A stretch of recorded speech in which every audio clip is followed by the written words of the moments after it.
आप देख रहे हैं लोकोत्तर न्यूज़। मैं हूं आपके साथ हर्षिता। भारत में गुरुकुल शिक्षा पद्धति आदि काल से चली आ रही है। जहां विद्यार्थी अध्ययन करते थे वहां तपोस्थली में सेवा सम्मेलनों प्रवचन हुआ करते थे। साथ ही परिषद के माध्यम से विशेषज्ञों द्वारा विद्यार्थियों को शिक्षा दी जाती थी।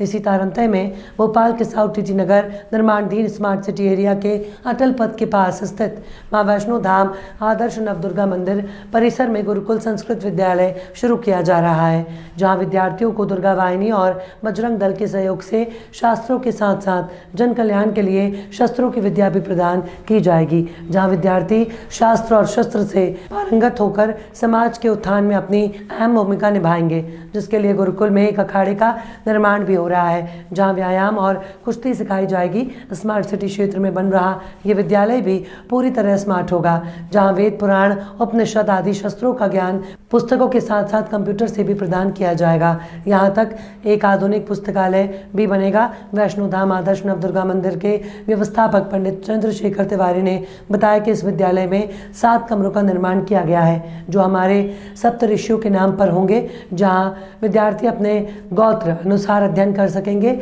विद्यालय में प्रथम खंड से उत्तर मध्यमा अंतिम खंड 12वीं तक की शिक्षा ग्रहण की जा सकेगी। वेद पाठ और कर्मकांड शिक्षा ग्रहण करने वाले विद्यार्थी यहाँ निःशुल्क शिक्षा ले सकेंगे। साथ ही उनके लिए आवास की व्यवस्था रहेगी। 7 कमरों के अलावा यहाँ 10 अन्य कमरों का भी निर्माण शुरू हो रहा है। 500 से अधिक विद्यार्थी यहाँ अध्ययन कर सकेंगे। शिक्षण सत्र जुलाई माह से आरंभ होगा, जिसके लिए विद्यार्थियों के पंजीयन भी शुरू हो गए हैं। शास्त्र शस्त्र में पारंगत कर विद्यार्थियों के माध्यम से संस्कार और संस्कृति को संरक्षित करने का यह अनूठा प्रयास होगा। यह है भोपाल का मां वैष्णो धाम आदर्श नवदुर्गा मंदिर स्मार्ट सिटी में स्थित। इसमें गुरुकुल खुलने जा रहा है। संस्कृत विद्यालय और गुरुकुल की स्थापना यहाँ शीघ्र होने जा रही है। यह भोपाल का एकमात्र ऐसा गुरुकुल होगा जिसमें कि वेद पाठ के साथ में शास्त्र के साथ में शस्त्र की भी शिक्षा ग्रहण कराई जाएगी। वैदिक ब्राह्मण यहाँ पर बाल उत्तर मध्यमा से प्रथमा से उत्तर मध्यमा अंतिम खंड तक शिक्षा ग्रहण करेंगे। गुरुकुल में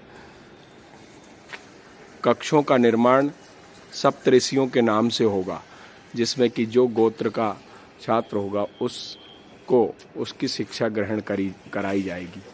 यहाँ पर एक अखाड़ा होगा, जिसमें कि मलखम, कुश्ती इत्यादि अन्य सभी व्यायाम सिखाए जाएंगे। साथ ही शस्त्र के शिक्षा भी यहाँ ग्रहण कराई जाएगी, जिसमें कि तलवारबाजी, बंदूक चलाना, दंड इत्यादि यह शिक्षा भी इसमें ग्रहण कराई जाएगी। जुलाई से यह गुरुकुल प्रारंभ हो जाएगा और वैदिक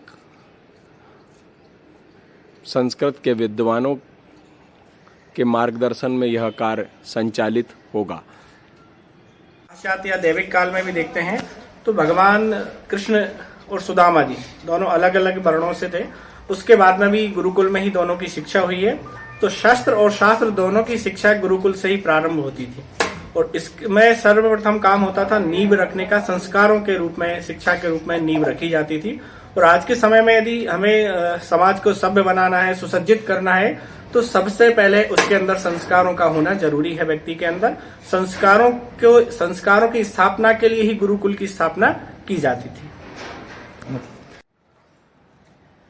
मां वैष्णो धाम आदर्श नवदुर्गा मंदिर पर संस्कृत विद्यालय गुरुकुल की स्थापना होने जा रही है। इस गुरुकुल में वेद शास्त्रों के साथ में शस्त्र की भी शिक्षा ग्रहण कराई जाएगी। जो कमरों का निर्माण किया जा रहा है, उन कमरों के निर्माण सप्त ऋषियों के नाम से होंगे और जिस गोत्र का जो छात्र होगा उस कमरे में वो छात्र, जैसे कि कश्यप गोत्र है तो कश्यप ऋषि की संतान माना जाएगा। इसलिए कश्यप ऋषि की संतान होने के कारण जो कश्यप ऋषि का कक्ष होगा उसमें उसकी विद्या ग्रहण कराई जाएगी। यहाँ पर एक अखाड़ा भी होगा जिसमें कि कुश्ती इत्यादि जो है व्यायाम की शिक्षा भी ग्रहण कराई जाएगी। शास्त्र के साथ में शस्त्र की भी आज के समय में आवश्यकता है।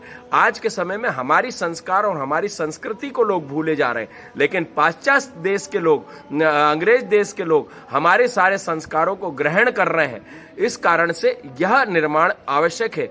घर से संस्कार होंगे तभी संस्कृति बचेगी, तभी सभ्यता बचेगी। इस उद्देश्य को लेकर आदर्श नवदुर्गा मंदिर में आगामी जुलाई से यह सत्र प्रारंभ होगा और लगभग 50 लोगों की संख्या इसमें शुरुआती दौर में एडमिट की जाएगी, उनको प्रवेश दिया जाएगा और यहाँ गुरुकुल प्रारंभ हो जाएगा। हमारे यहाँ जो शास्त्र हैं, हमारे गुरुओं ने, ऋषियों ने वेदों में जो दिया हुआ है वही शास्त्र है। शास्त्र वचनम शास्त्रम, पहले शास्त्र में बात आती है। जो शास्त्र मतलब भगवान विष्णु, विष्णु का वचन ही शास्त्र है। और भगवान कृष्ण गीता के 16वें अध्याय में कहते हैं, तस्मात् छात्रम प्रमाणन्ते कार्या कार्य व्यवस्थितो, क्या करना चाहिए क्या नहीं करना चाहिए, शास्त्र एव प्रमाणम, शास्त्र ही प्रमाण है। किस लिए, क्या करना चाहिए और क्या नहीं करना चाहिए, इसके लिए। तो हम शास्त्र की मर्यादा में रहकर, ऋषि मुनियों ने जो शास्त्र की मर्यादा बनाई है, जब हम उसमें रहकर के कोई कार्य को करते हैं तो शास्त्र सम्मत जब कार्य करते हैं तो वो क्या करता है, वो उसकी वृद्धि को करता है, उस व्यक्ति को बनाता है, उसके जीवन को बनाता है, उसके आदर्श को बनाता है, उस व्यक्ति को बनाता है और उस राष्ट्र को भी बनाता है। इसलिए जो भी कार्य हमारे शास्त्रों में दिए गए हैं वो शास्त्र और राष्ट्र में उन्नति के लिए दिए गए हैं। इसलिए शास्त्र के साथ समय, कब शास्त्रों को, जब शास्त्रों को पढ़ेंगे ठीक ठीक ढंग से, तब हम शास्त्रों को ठीक ठीक समझेंगे, तब शास्त्र के हिसाब से अपनी परंपराओं को, अपनी क्रियाओं को और अपने कर्म को ठीक ढंग से कर पाएंगे। तो उसको कैसे करें, तो उसके लिए चाहिए सभ्य गुरुकुल, जो शास्त्रीय मार्ग पर ले जाने वाला है विद्यार्थियों को, मनुष्यों को आदि जो भी वहां जुड़ते हैं उन सबको।